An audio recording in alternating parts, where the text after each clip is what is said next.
મજામાં બધા? આ બાજુ તમે હાંચકોર આવી ગયા છો ને અવાજ આવે છે? ભારત માતા કી જય જવાન.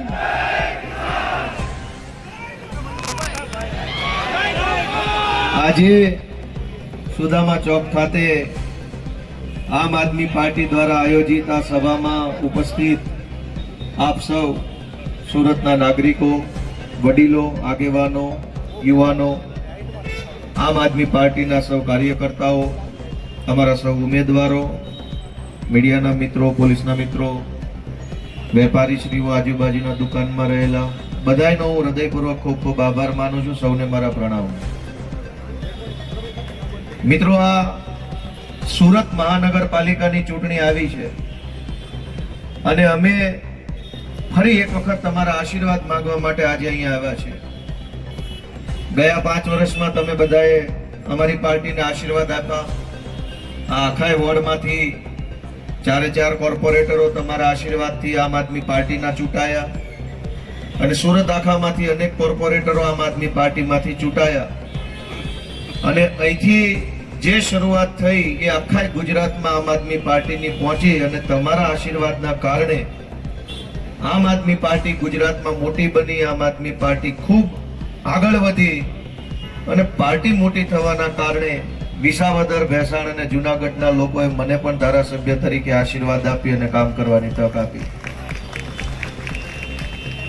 દોસ્તો, આ ચૂંટણી સ્થાનિક સ્વરાજ્યની ચૂંટણી છે એટલે આપણા આ સ્થાનિક વિસ્તારની અંદર શું થશે, આ શહેરમાં શું થશે, કેવી વ્યવસ્થા, કેવી સુવિધા હશે, એને લગતી આ ચૂંટણી છે. અને એટલે મારે આજે આમ કોઈ રાજકીય વાત કરવી નથી, કેમ કે હું પોતે અહીંયા રહું છું એટલે જે તમે જોવો છો એ રોજ હું જોઉં છું. અને એટલે એક સમજવા જેવી વાત કરવી છે કે ભાજપ વાળા 30 વર્ષથી આ સુરતમાં જીતતા આવ્યા છે.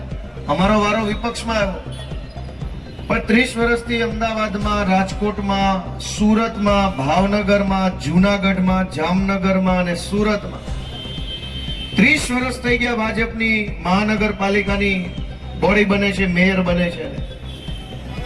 30 વર્ષ સુધી રાજ્ય સરકાર એમની, કોર્પોરેશન એમની. એ પછી પણ ગુજરાતનું એક પણ શહેર એવું નથી કે આપણે એમ કહી શકીએ કે આ મોડેલ શહેર ગણી શકાશે, આ વિશ્વ કક્ષાની સુવિધા વાળું શહેર છે. ધરાઈને ટેક્સ લીધો છે આપણા બધા પાસે. પૈસા લેવામાં કોઈ બાકી નથી રાખ્યું. દરેક પ્રકારના પૈસા જનતા પાસેથી આ ભાજપની સરકાર લઈ જાય છે અને બદલામાં આપણને શું મળે છે? કોઈ પણ પ્રકારની સુવિધા આપણને જનતા તરીકે મળતી નથી. અને એટલે આ વખતે તમે અમને એવા આશીર્વાદ આપો કે આમ આદમી પાર્ટીની સરકાર સુરત કોર્પોરેશનમાં બને અને આ સુરતને વિશ્વ કક્ષાના શહેર તરીકે તમારા આશીર્વાદથી આ ભણેલા ગણેલા યુવાનો બનાવે એવી મારી લાગણી હું મોટા વરાછાના લોકો સમક્ષ વ્યક્ત કરું છું. દોસ્તો, કોઈ પણ કામ હોય તો એ આયોજનથી નક્કી થાય. આ પેન્ટ બનાવવું હોય તો આયોજન બને કે આખા કાપડમાંથી કઈ બાજુ કાતર મારવી તો કેવા પ્રકારનું પેન્ટ બનશે. મકાન આયોજનથી બને, ઘર આયોજનથી બને. છોકરાને ક્યાં ભણાવવા, શું ભણાવવા, ક્યારે ભણાવવા એનું પણ આયોજન હોય છે. પણ આ સુરતની અંદર કે આખા ગુજરાતમાં ભાજપના રાજમાં શહેર બનાવવાનું કોઈ આયોજન ક્યાંય કોઈની પાસે છે નહીં.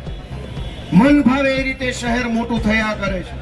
કોઈ રોડનું આયોજન નહીં, ગટરનું આયોજન નહીં, પાણીનું આયોજન નહીં, બગીચાનું આયોજન નહીં, શાળાનું આયોજન નહીં, દવાખાનાનું આયોજન નહીં, ટ્રાફિક મેનેજમેન્ટનું આયોજન નહીં.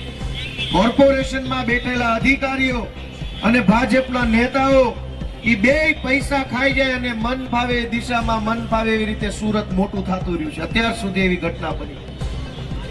એક એવો રોડ નથી કે જે રોડ ઉપર ફરવા જવાનું મન થાય. દોસ્તો, આયોજન વગર આમનામ શહેર આગળ વધતું રહેશે, શહેર આમનામ આગળ વધતું રહેશે તો કેવી રીતે આપણે સારી રીતે જીવી શકશું? તમે આ રોડનો દાખલો લઈ લો, જે રોડ ઉપર આપણે સભા કરી રહ્યા છે. જે દિવસે ટીપી પડી હશે 40% જમીન કપાત લીધી ઈ 40% જમીનમાંથી 20% જમીનમાં રોડ રસ્તા બનાવવાના હોય, 20% જમીનમાં શાળા, બાગ બગીચા, fire station, library, swimming pool, police સ્ટેશનો, દવાખાના, આ બધું બીજી 20% જમીનમાં બનાવવાનું હોય. આ પોતે આ રોડની હાલત જોવો, આમાં સર્વિસ રોડ છે કે સર્વિસ રોડ નથી એ જ ખબર પડતી નથી. કોઈ આયોજન નથી આમની પાસે. માત્ર પૈસા ખાય અને મન ફાવે એવા બિલ્ડિંગો, મન ફાવે એવી જગ્યાએ ઊભા કરી દે. અને ભોગવવાનું કોણે? આપણે ભોગવવું પડે છે. લાખો રૂપિયાનો ખર્ચો કરીને એક મકાન લીધું હોય, ગાડી મૂકવાની પાર્કિંગની જગ્યા નથી હોતી. આ જ રોડ ઉપર આ રોડને સર્વિસ રોડો બે સાઈડ બનાવ્યા, પણ સર્વિસ રોડ તરીકે આપણે કામમાં નથી લઈ શકતા. કેમ? કેમ કે આ બિલ્ડિંગો જે કાંઈ બને એમાં કોઈ પાર્કિંગ મૂક્યું જ નથી. પાર્કિંગ વગરના બિલ્ડિંગો બની ગયા, એના પૈસા અધિકારી કમાણા. પાર્કિંગ વગરના બિલ્ડિંગો બની ગયા, નેતા પૈસા કમાણા. અને આખી જિંદગી હેરાન કોણે થવાનું? આ મોટા વરાછામાં જે રહે છે એ બધા 12 માસ જીવે ત્યાં સુધી હેરાન થવાનું. આવું આયોજન વગરનું શહેર કોણ બનાવે? ભાજપ વાળા એટલો બધો ભ્રષ્ટાચાર કરે છે, એટલો બધો ભ્રષ્ટાચાર કરે છે કે આપણે ગમે એટલી મહેનત મજૂરી કરીએ પણ એક સારું સુંદર શહેર આપણે જોઈ નથી શકતા. આપણા એ મોટા વરાછામાંથી અનેક છોકરાઓ વિદેશ ગયા હશે, દુબઈ ગયા હશે, સિંગાપોર ગયા હશે, અમેરિકામાં રહે છે, રશિયામાં જાય છે, ઓસ્ટ્રેલિયા, બધે જ આપણા છોકરા જાય. દુનિયામાં કેવા કેવા શહેરો બનાવેલા અને દુબઈ ગયા હશે એને ખબર હશે કે આખું રણ છે, રણ, રેગિસ્તાન, આખું દુબઈ રણ છે, ક્યાંય જમીન નથી.